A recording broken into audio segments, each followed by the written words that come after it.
Hiralal Hiralal Hiralal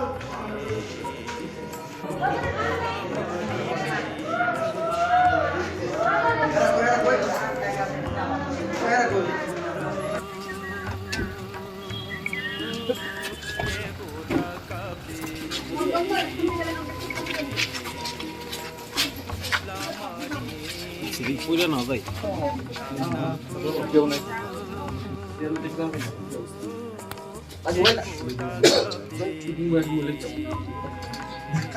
mobile তোমার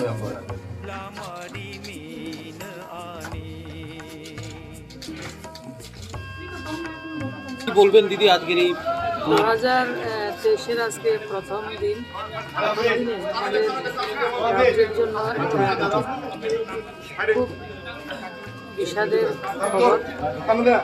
রাজ্যের বর্ষীয়ান একজন নেতৃত্ব এবং আমি ব্যক্তিগতভাবে ওনাকে 99 থেকে আমি চিনি জানি। একজন দক্ষ প্রশাসক, সমাজকে নিজের মেধা প্রখর বুদ্ধিমত্তা নিয়ে একটা সেবা উনি এতটা বছর দিয়েছিলেন, একটা যুগের আজকে অবসান হয়েছে এবং আমি মনে করি এটা রাজ্যের জন্য অপূরণীয় ক্ষতি। দল মত ধর্ম সব কিছুর ঊর্ধ্বে তিনি ছিলেন। একটা বিশেষ একটা ব্যক্তিত্ব, একটা ইনস্টিটিউশনের আজকে অবসান ঘটেছে। একটা রাজ্যের জন্য বিশাল ক্ষতি, আর ওনার পরিবারের জন্য তো ক্ষতি। ওনার যারা আত্মীয় পরিজনরা রয়েছেন সবাইকে, শুভাকাঙ্ক্ষী যারা রয়েছেন সবার প্রতি আমার সমবেদনা এবং ভগবানের কাছে প্রার্থনা করি, প্রভুর কাছে প্রার্থনা করি ওনার আত্মার চিরশান্তি এবং শ্রদ্ধাঞ্জলি ওনার প্রতি নিবেদন। আপনি আজকে কিছুক্ষণ আগেই কিন্তু ওনাকে দেখে গেছিলেন। যেদিন হয়েছিল তখনই এসে আমি দেখেছি, উটিতে ছিলেন, পরিবারের সঙ্গে কথা বলেছি এবং গতকালকে আগরতলা ছিলাম না, আজকে সকালে আমি এসে জীবিতে এসেছি, দেখেছি। তখন প্রেশারটা খুব ডাউন চলছিল, তো আমি যখন দাঁড়িয়েছিলাম তখনের মধ্যে আবার প্রেশারটা একটু আপ হয়েছিল, দেখেছি আমি। তো ডক্টরদের সঙ্গে কথা চলছিল, কিন্তু শেষ লড়াইটা আরও দুবার উনি অসুস্থ হয়েছিলেন, লড়াইটা করে বেরিয়ে এসেছেন এবং যে লড়াইটা জিতেছিলেন এবং আমাদের রাজ্যের নাগরিকদের জন্য উনি কাজ করেছিলেন, কিন্তু লড়াইটা আমরা জিততে পারেনি, উনি লাস্ট লড়াইটা জিততে পারেনি। আজকে যেটা মৃত্যু আমাদের সবারই হবে, প্রত্যেকটা মৃত্যুই আমাদেরকে দুঃখ দেয়। অত্যন্ত সজ্জন ব্যক্তি ছিলেন, একজন বরিষ্ঠ মন্ত্রিসভার সদস্য ছিলেন। তো যখনই আমি খবর পেলাম, গতকালই আমি গিয়েছিলাম, ওনার সিবিএ হয়েছিল, যেহেতু রক্ত জমাট হয়েছিল তো শেষ পর্যন্ত ডাক্তারবাবুরা ডিসিশন নিলেন, পরিবার থেকেও ওরা হাই রিস্ক যে বন্ড আছে সেটা সই দিতে হয়েছে, যে যেভাবেই হোক অপারেশন তো করতেই হবে। কিন্তু অবস্থা ভালো ছিল না, তবু একটা লাস্ট ট্রাই ডাক্তারবাবুরা করেছেন। ওখানে নিউরো সার্জনের সাথে আমি কথা বলেছিলাম, কিন্তু আজকে সকালে 2:45 উনি পরলোক গমন করেছেন।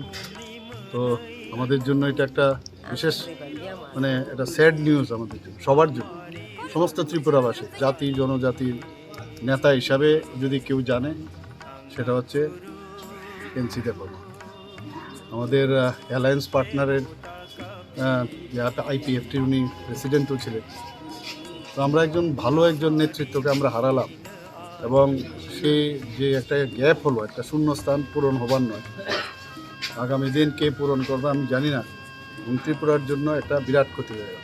তীক্ষ্ণ বুদ্ধিসম্পন্ন ব্যক্তিত্ব যাকে বলে, ওনার কাছ থেকে অনেক কিছু আমরা পেতাম এবং আগামী দিনেও পাওয়ার ইচ্ছে ছিল, শেষ রক্ষা হয়নি।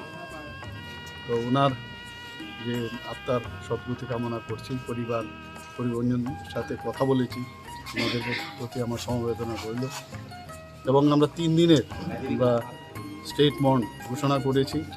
আগামীকাল মানে 1 তারিখ, 2 তারিখ, 3 তারিখ এবং আগামীকাল ছুটির দিন আমরা ঘোষণা করেছি। কালকে 10টার থেকে 11টার মধ্যে যা আমার কাছে খবর এসছে শিডিউল সেক্রেটারিয়েটে যাবে, সেক্রেটারিয়েট থেকে অ্যাসেম্বলিতে যাবে, সেখান থেকে ওনার বাড়ি যেখানে ওখানে নিয়ে যাবে, মহারানী সেখানে নিয়ে যাবে তেলিয়ামোড়া। তো সেখানে ওনাকে নিয়ে ওনার ক্রিমেশন হবে। তো সত্যি আজকে ভারাক্রান্ত হৃদয়ে আমি বলবো এই কথাটা আপনাদের সামনে আমি বলতে চাচ্ছি। স্যার 3 দিনের মূল ছুটি আদর্শ কি ছিল? 3 দিনের স্টেট মর্ন আর একদিনের কালকে ছুটি আছে। কালকে ছুটি। স্যার ওনার মূল আদর্শ কি ছিল?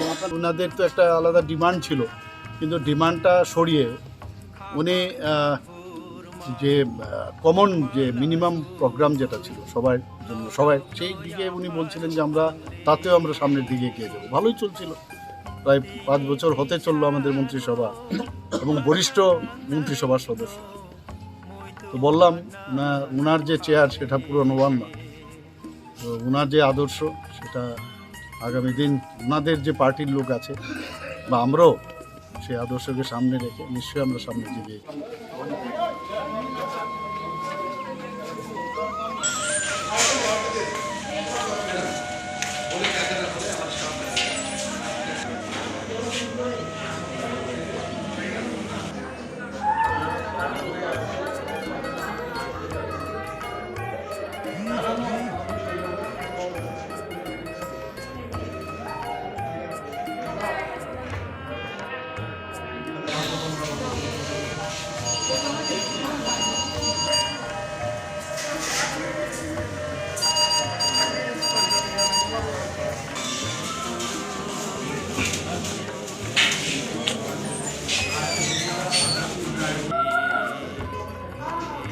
হিরালাল হিরালাল হিরালাল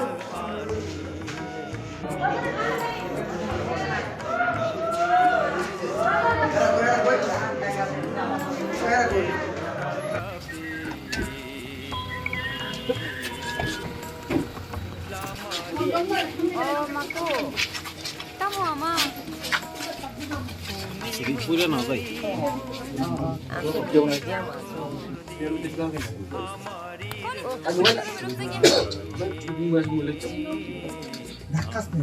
তোমার